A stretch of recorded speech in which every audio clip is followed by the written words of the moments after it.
Assalamualaikum. Hari ini kita akan untuk tracking segala antena MyTV. MyTV mengasih sentuhan ikan. Segala sangkut, sekejap ada, sekejap tak ada. Tunggulah. Hari nak I4832. Tu, I4832. Tak apa. Kita nak tapuk dia bergoyang tak. Ini antena dia.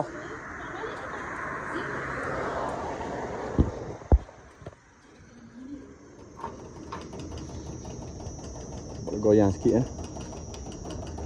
Kita letak sikit. Okey, baik. Terima kasih. Okey, tuan-tuan dan puan, kita dah sama dah. Dari antena.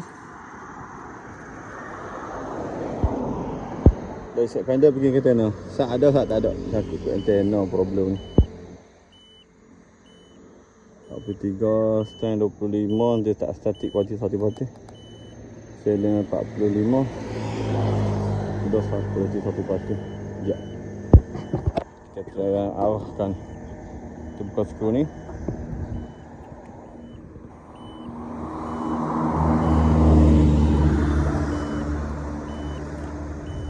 Kita arah kiri kanan ni.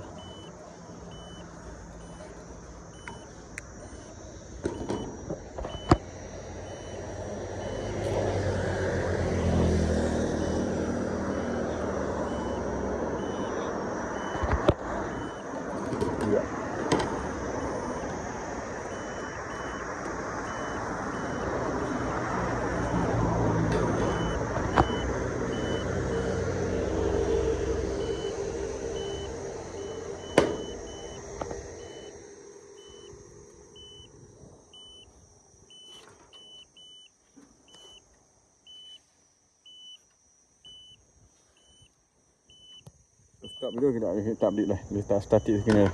Terima kasih. Okey, tuan-tuan dan puan, kita akan masang antena baru. Antena lama rosak. Buat dia rosak.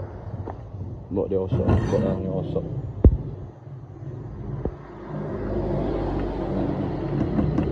Okey. Pasang antena baru, buang antena lama, pasang kat atas. Stay tune terima kasih. Okey, tuan-tuan, apabila kita pasang antena baru, kita letak dapat dah strand tinggi ya. Channel 45 strand 71 kualiti 100%, manakala channel 43 70. Sekejap. Kita kaki ke kanan, ke kiri dah rendah.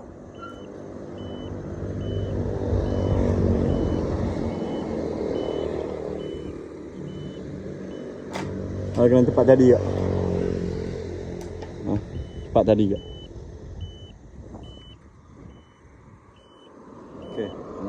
Ni cantik dah.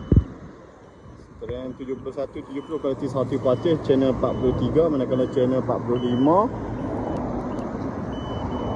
alhamdulillah channel 45 strand 70 kualiti 100%. Okey, terlock tu. Dua skru ni kita update dah. Terima kasih. Terbaik, alhamdulillah, mantap. Terima kasih. Stay tune. Okey, tuan-tuan dan puan, kita dah selesai ya.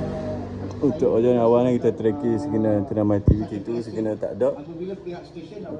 Apabila lepas kita check box di antena tu rosak, remote tak ada, tidak boleh test channel, ada remote TV ya. Okey, alhamdulillah. Tidak TV3 sangkut-sangkut dah, sangkut-sangkut dah. Selesai ya. Jadi kita makan curry house. Okey, channel lama tapi kat rumah dah. Okey, channel baru terpasang dah. Segera stabil. Terbaik, jangan lupa tekan tombol subscribe, komen, share dan untuk tracking segala antena MyTV. Inilah sebabkan antena rosak dan ganti antena MyTV dapat error. Terbaik, jangan lupa tekan tombol subscribe. Assalamualaikum warahmatullahi wabarakatuh. Terima kasih.